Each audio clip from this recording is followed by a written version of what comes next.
అందమైన చర్మ సౌందర్యం మీ సొంతం. Second aqua radiance deep cleansing gel.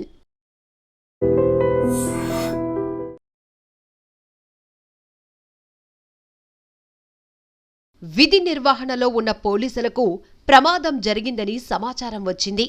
అర్ధరాత్రి దాటినా సరే తక్షణమే స్పందించిన కానిస్టేబుల్ పెట్రోలింగ్ వాహనంలో ఘటనా స్థలికి చేరుకున్నారు. అయితే అదే సమయంలో వెనుక నుంచి వేగంగా వచ్చిన లారీ పోలీస్ పెట్రోలింగ్ వాహనాన్ని ఢీకొట్టింది.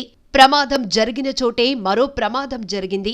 ఈ ప్రమాదంలో ఓ కానిస్టేబుల్ ప్రాణాలు కోల్పోగా మరో 2 కానిస్టేబుళ్లు తీవ్రంగా గాయపడ్డారు. శంషాబాద్ వద్ద బెంగళూరు జాతీయ రహదారిపై ఆదివారం తెల్లవారుజామున ఘోర రోడ్డు ప్రమాదం జరిగింది.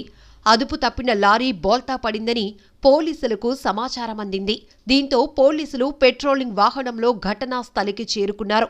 అదే సమయంలో అతి వేగంగా వచ్చిన లారీ వెనుక నుంచి పోలీస్ పెట్రోలింగ్ వాహనాన్ని ఢీకొట్టింది. ఈ ప్రమాదంలో విజయ్ కుమార్ అనే కానిస్టేబుల్ అక్కడికక్కడే మృతి చెందారు. మరో 2 కానిస్టేబుళ్లకు గాయాలయ్యాయి.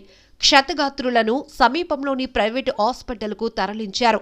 లారీ డ్రైవర్ మద్యమత్తు, మితిమీరిన వేగమే ప్రమాదానికి కారణమని పోలీసులు ప్రాథమిక నిర్ధారణకు వచ్చారు. మృతి చెందిన కానిస్టేబుల్ విజయ్ కుమార్ కు 2 కుమారులు ఉన్నారు.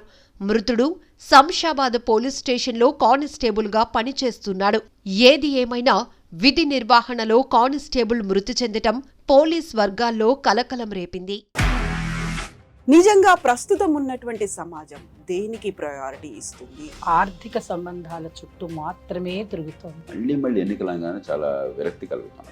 మంచి అనిపిస్తుంది కదా, లేడీస్ కూడా ఛాలెంజింగ్ జాబ్స్ చేసినప్పుడు చాలా బాగుంటది. ట్రాఫిక్ అసిస్టెంట్స్ గా నియమించిన ట్రాన్స్జెండర్స్ అందరితో సాల్యూట్ చేయించుకుంటున్నారు. ఫుడ్ డెలివరీ ఇవ్వటానికి వెళ్ళినటువంటి డెలివరీ బాయ్ అనిల్ పై కళ్ళ ముందు పెళ్ళండి